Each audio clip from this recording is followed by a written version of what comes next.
Imagine a city where the church spires pierce the grey sky like spears, and the streets below are so narrow that neighbours can shake hands from their bedroom windows.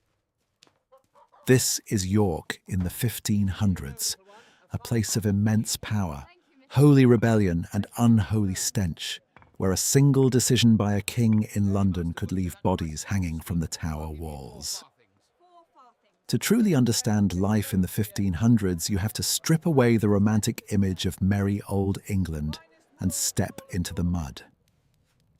If you were dropped into York at the turn of the 16th century, the first thing to assault you wouldn't be the sight of the magnificent minster, it would be the smell.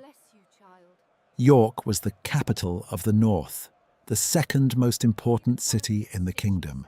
But it was also a medieval pressure cooker tightly corset-laced inside ancient Roman and Viking walls. The population was crammed into a space barely larger than a modern university campus, creating a density that we can barely imagine today. In this era, the streets, known locally as snickelways, were less like roads and more like open sewers. Sanitation was non-existent. There was no underground plumbing. There were only open gutters running down the centre of the cobblestones. The muck was so legendary that the city corporation actually had to pass a specific Act of Parliament in 1532 just to get the main streets paved, because carts were literally being swallowed whole by the mud. The architecture reflected this chaotic density. People lived in jettied, timber-framed houses, the kind you still see in the city today. These weren't built this way just for style. They were a tax evasion strategy and a space-saving necessity. By building the second floor to stick out over the first, and the third over the second, you maximized floor space without paying for a larger street footprint. However, this turned the streets into dark, damp tunnels, where sunlight rarely touched the ground. In the famous Shambles, the butcher's quarter, the houses leaned so close together that they nearly touched at the roofline. Here, the sensory overload was at its peak. Butchers displayed meat on open shelves called flesh hammels, and the slaughter happened right there in the shop. The floors were slanted so that blood and offal could be swept directly into the street, where it would be cleaned up by the city's unofficial sanitation workers, the pigs. Herds of swine roamed free, rooting through the midden heaps, piles of household waste that residents simply dumped outside their front doors. Yet, amidst this squalor, there was a sophisticated infrastructure of community and faith. The city was dominated by the River Ouse, which was the superhighway of the era, bringing in wool, wine, and spices. Crossing it was the Ouse Bridge, a marvel of engineering that was so crowded it looked like a small town floating on water. It didn't just carry traffic, it held shops, a council chamber, a prison for debtors and kidnappers, and even a chapel, St. William's, all piled precariously onto the stone arches. Life here was loud and communal. Privacy was a foreign concept. With thin wattle and daub walls, you knew every detail of your neighbour's life. Your social status, your hobby, and your safety net were all tied to the guilds, powerful associations of craftsmen like the merchant adventurers. And looming over it all was the church. York was a fiercely Catholic city with over 40 parish churches crammed within the walls.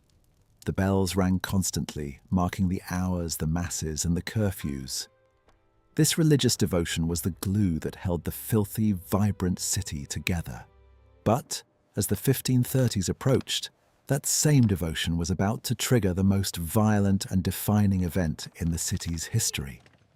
The religious devotion that defined York would ultimately become its greatest danger, leading to the single most catastrophic event of the century, the Pilgrimage of Grace in 1536. To understand the magnitude of this, you have to realize that York wasn't just a city of churches. It was an ecclesiastical powerhouse fueled by the massive wealth of the Catholic institutions. The skyline was dominated not just by the Minster, but by St. Mary's Abbey, the richest and most powerful monastery in the north of England. The monks were the city's biggest employers, its landlords, and its welfare system. So, when Henry VIII decided to break from Rome and began the dissolution of the monasteries, he wasn't just changing a religion, he was destroying York's entire economy and social fabric. The people of York didn't take this lying down.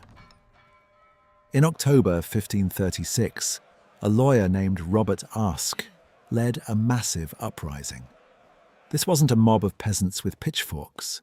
It was a disciplined army of 30,000 people, including lords and knights, marching under the banner of the 5 Wounds of Christ.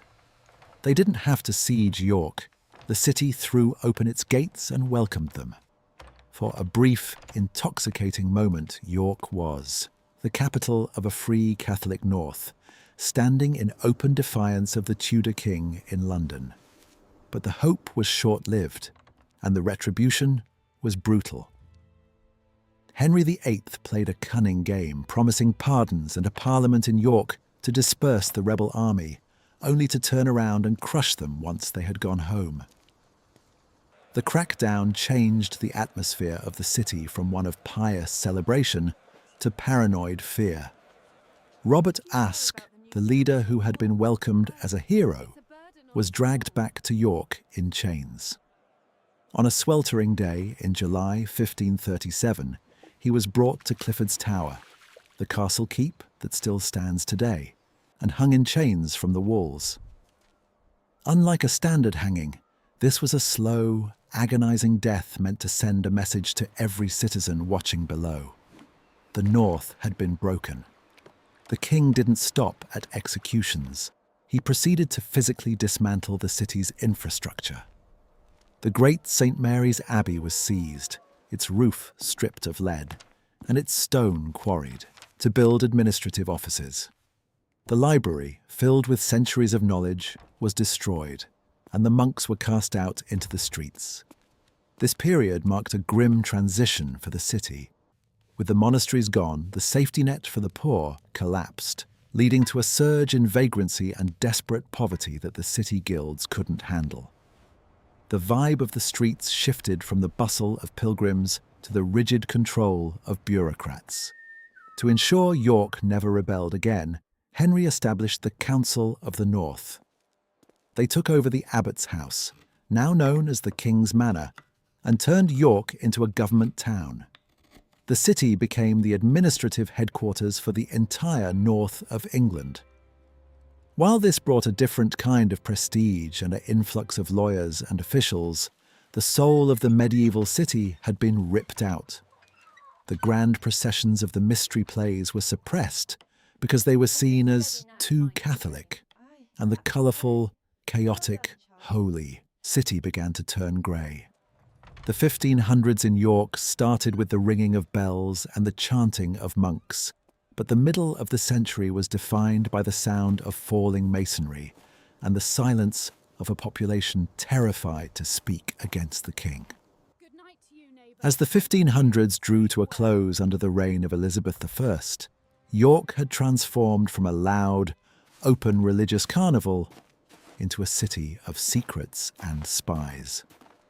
The Council of the North had turned the city into a mini-London, a hub for lawyers and gentry, but beneath the surface, a dangerous game of cat and mouse was being played. While the public face of York was now strictly Protestant, the old faith hadn't vanished.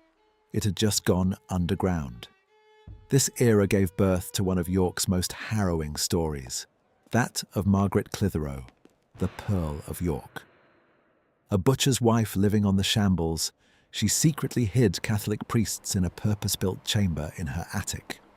In 1586, she was caught. Her execution wasn't a quick beheading. To avoid implicating her children, she refused to plead, and the law demanded she be pressed to death. She was laid on the ground with a sharp rock under her back, and a door loaded with 700 pounds of weights was placed on top of her until she was crushed. Her house on the Shambles is still a shrine today, a dark reminder that the golden age of Elizabeth was a time of terror for many in the north. The cultural heartbeat of the city was also forcibly changed. For centuries, the York Mystery Plays had been the city's pride, a massive community effort involving every guild. But the Protestant authorities viewed these plays as popish superstition. In 1569, the unthinkable happened. The plays were suppressed for the final time in the century. The vibrant street theatre that defined the city's identity was silenced. So how did people fill the void? Life became less about public ritual and more about private vice and regulated leisure.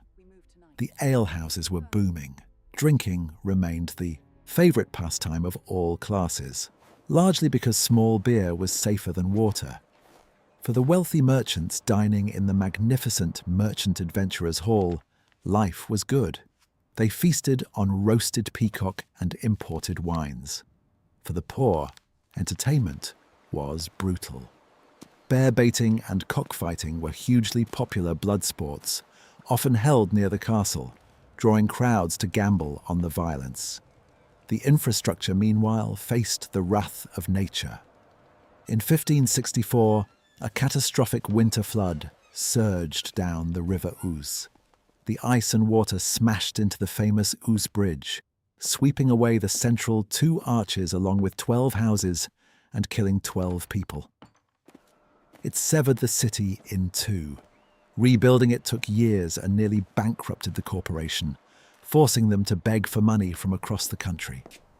By the time the clock struck midnight on December the 31st, 1599, York was unrecognisable from the city of 1500. It had lost its abbeys, lost its plays, and lost its independence to the Aitiu, Crown's bureaucrats. The wool trade, once the source of its immense wealth, was dying as trade moved to the west riding towns like Leeds and Halifax. York ended the century not as a manufacturing powerhouse, but as a genteel administrative capital, a city of lawyers, ruins, and ghosts, waiting for a new identity to emerge from the shadows of the past.